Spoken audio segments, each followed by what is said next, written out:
UPSC में जो IAS बने हुए हैं, इन लोगों को पहले ये लोग आईएएस थे, ये लोग बहाल हुए तो पहले एसडीओ की ट्रेनिंग लिए होंगे, डीडीसी की ट्रेनिंग लिए होंगे, फिर डीएम की ट्रेनिंग लिए होंगे, फिर डायरेक्टर बने, सेक्रेटरी बने, अपर मुख्य सचिव बने, अब मुख्य सचिव बनेंगे। तो इन लोगों को हर स्टेप पर एक एक एग्जाम ले लिया जाए, वो यूपीएससी वाला सिलेबस से पास करेंगे क्या ये लोग? अगर ये लोग खुद पास कर सकते हैं यूपीएससी, तो यूपीएससी के एग्जामिनेशन में बैठ जाएं और ये लोग फिर से यूपीएससी पास करके दिखा दें, कोई दिक्कत नहीं है।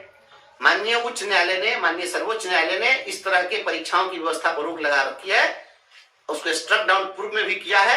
इसलिए यह परीक्षा निश्चित रूप से, यह परीक्षा भी स्ट्रक डाउन होगा, लेकिन इसको थोड़ा सा टेक्निकली कोर्ट में लड़ने की जरूरत थी, है और होगी।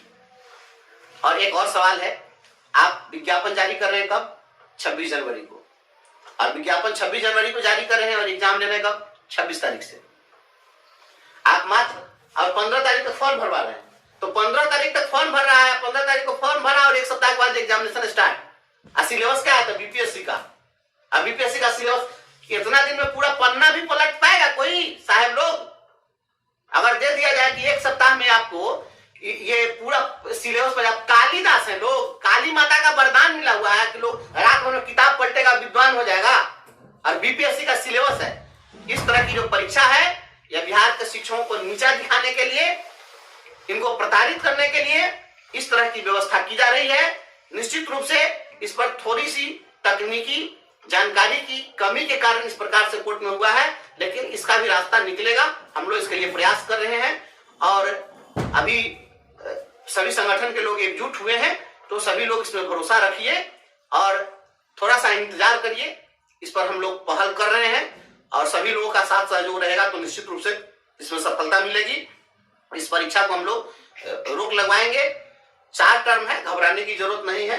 परीक्षा होगी तो देखा जाएगा। दक्षता परीक्षा हुई, फिर उसमें लोग पास किए कि नहीं किए, उसमें पास किए। कुछ लोग जो असफल हुए दोबारा पास किए, उसमें भी कुछ असफल हुए तो दोबारा पास हुए। सभी लोगों का रास्ता निकलेगा। एक भी शिक्षक को कोई हटा नहीं सकता है। अगर किसी शिक्षक को हटाने की साजिश हुई तो ईंट से ईंट बजा देंगे। देश किसी के बाप का नहीं है। यहाँ के हवा, यहाँ के रोशनी, यहाँ के संसाधन, यहाँ के अपॉर्चुनिटी, जितने भी चीज है, सभी पर हर व्यक्ति का समान अधिकार है। यह नहीं है कि कोई एक व्यक्ति सत्ता की मलाई मारता रहेगा और दूसरा कोई यहाँ पर गुलाम की जिंदगी है। शिक्षक है, हम कोई गुलाम नहीं है। और इस तरीके से जो किया जा रहा है, हर चीज पर हम लोग निगाह बनाए हुए हैं। अभी पूर्व में अभी एक मामला आया था, इसमें हाईकोर्ट ने कहा ना कि ये सनकी भरा आदेश है। जरा उस शब्द की व्याख्या कर लीजिए ना कि किस प्रकार से कोर्ट ने टिप्पणी की है। तो आप सक्षम है तो आप सोच रहे हैं कि हम शिक्षकों को प्रताड़ित करेंगे, तो यह नहीं चलेगा।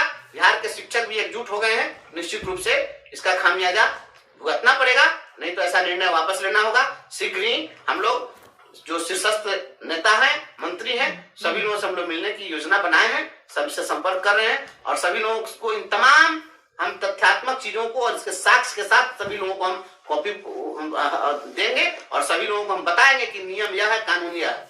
अगर इन लोगों को नियम कानून की जानकारी नहीं है, देश के संविधान की जानकारी नहीं है, सुप्रीम कोर्ट, हाई कोर्ट के पूर्व के फैसलों की जानकारी नहीं है, सब चीज हम इनको उपलब्ध कराएंगे। बिहार के शिक्षक, आप तमाम साथी निश्चिंत रहिए। हम हर पहलू पर अपनी पैनी निगाह बनाए हुए हैं। यही बात नहीं समझ पा रहे लोग, या सरकार नहीं समझ पा रही है, या जानबूझ करके ये सब षड्यंत्र किया जा रहा है।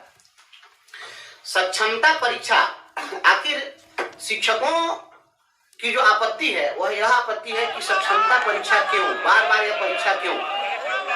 अब जो सरकार है, वर्तमान में जो सरकार बनी है, हालांकि फ्लोर टेस्ट होना बाकी है, लेकिन अभी जो सरकार बनी है, इस सरकार में भारतीय जनता पार्टी भी अब शामिल हो गई है। सरकार में अब एनडीए की सरकार बन गई। भारतीय जनता पार्टी के लोग 13 जुलाई को पटना में प्रदर्शन किए थे कि नियोजित शिक्षकों की परीक्षा नहीं हो और इन्हें सीधे राज्यकर्मी बनाया जाए। इसी मांग को लेकर वो भी प्रदर्शन किए थे। और प्रदर्शन ही नहीं किए थे, इसमें जितने भी भारतीय जनता पार्टी के नेता हैं, बिहार के जो बड़े बड़े नेता हैं, सभी लोग बुरी तरह से लाठी खाए थे। इसी सरकार के मुखिया, उस समय मुख्यमंत्री नीतीश कुमार जी थे और वर्तमान में भी वही है।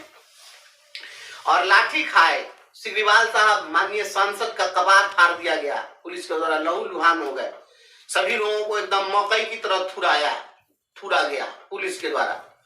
तो अब तो आ गए हैं सरकार में, तो जो लोग यह कहते थे कल कि नियोजित शिक्षकों की परीक्षा नहीं ली जाए, तो आज के डेट में हम तो सबसे पहले भारतीय जनता पार्टी के लोगों से यह मांग करेंगे, अनुरोध करेंगे कि पहले आप जो नियोजित शिक्षकों के समर्थन में खड़ा होकर के और इस प्रकार का आंदोलन किया, और पहली बार कोई राजनीतिक दल इस प्रकार से पटना में प्रदर्शन किया इंडिपेंडेंट रूप से शिक्षकों के पक्ष में, तो आपकी जो शिक्षकों के प्रति जो प्रतिबद्धता थी, इस प्रतिबद्धता को सिद्ध करने का समय आ गया है।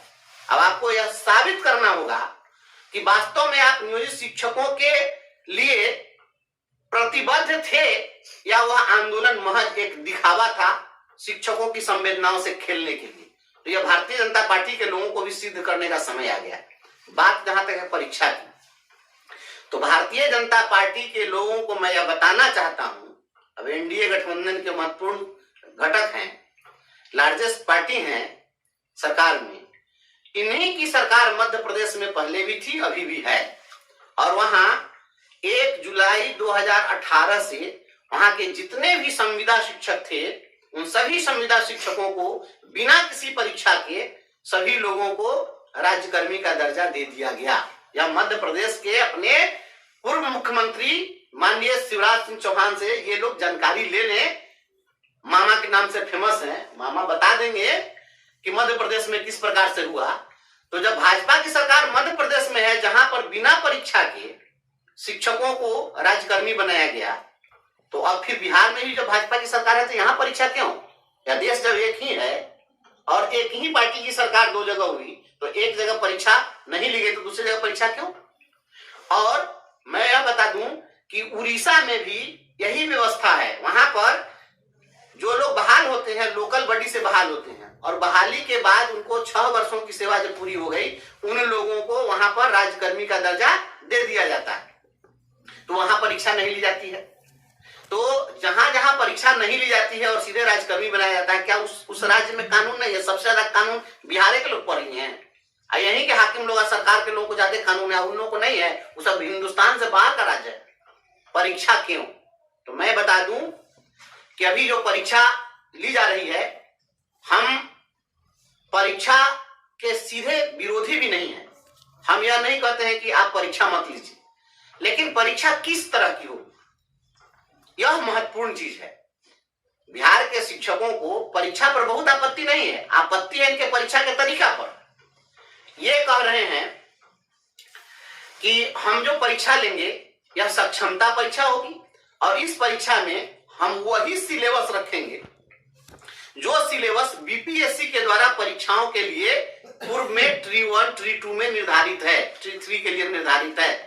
तो जो बीपीएससी का सिलेबस है, उस सिलेबस को आप 20 वर्षों से काम कर रहे हैं शिक्षकों पर आप इंपोज कर रहे हैं, उस पर थोप रहे हैं कि आपको भी उसी सिलेबस से परीक्षा देना है। ये कौन सा तरीका है?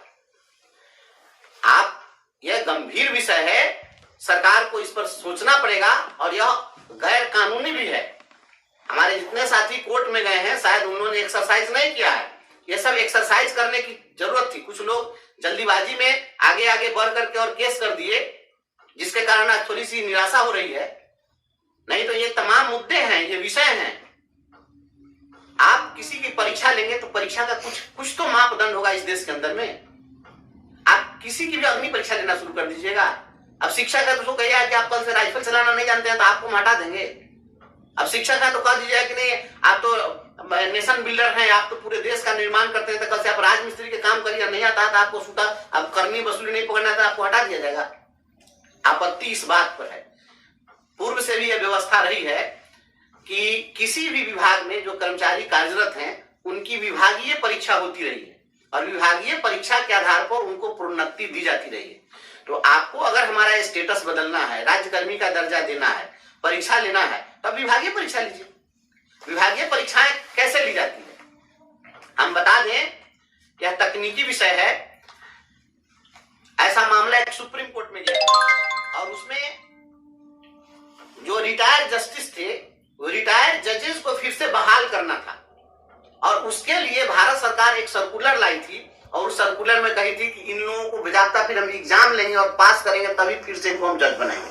और यह मामला चला गया सुप्रीम कोर्ट। जब सुप्रीम कोर्ट गया तो सुप्रीम कोर्ट ने यह कहा कि जो जज 20 साल से जज के कुर्सी पर बैठे तो अब उससे आप कहिए कि नया फ्रेश जज जो बहाल होता है उसके लिए जो कंपटीशन होता है उस सिलेबस से आप एग्जाम दीजिए तो एको जज पास करेगा तो सब फेल कर जाएगा।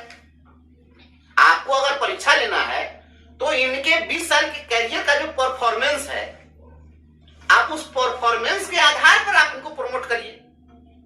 डिपार्टमेंटल एग्जामिनेशन का मतलब ये होता है कि वह लंबे वक्त समय से 10 साल से 20 साल से जिस चीज को वो पढ़ा रहे हैं जो काम कर रहे हैं इन चीजों से रिलेटेड आपको सवाल अगर पूछना चाहते हैं तो आप पूछ लीजिए और तब आप प्रमोट कर दीजिए, ये हो सकता है। लेकिन अब आप उनसे कहिएगा कि अब एमए का सिलेबस है, बीए का सिलेबस है, इंटर का सिलेबस, उससे हम क्वेश्चन पूछेंगे, अब जीके और जीएस से हम क्वेश्चन पूछेंगे, तो ये कैसे होगा। दूसरा एक और मामला आया था, वह मामला आया था जेल से संबंधित एम्प्लॉय लोगों का। उसमें भी इसी प्रकार से था कि जो कुछ लोग अस्थायी थे या परमानेंट ही थे तो उन लोगों को प्रमोट करना था। तो उसमें कहा कि नहीं आपको अब फिर सिपाही वाला दौर पास करना होगा, आपको ये एग्जाम देना होगा। वो भी मामला गया था कोर्ट में और कोर्ट ने उसको भी स्ट्रक डाउन कर दिया था और कोर्ट ने यह कहा कि आप पोता और दादा को एक साथ नहीं दौड़ा सकते हैं, इसलिए यह नहीं चलने वाला है, इसलिए यह बिल्कुल गलत है।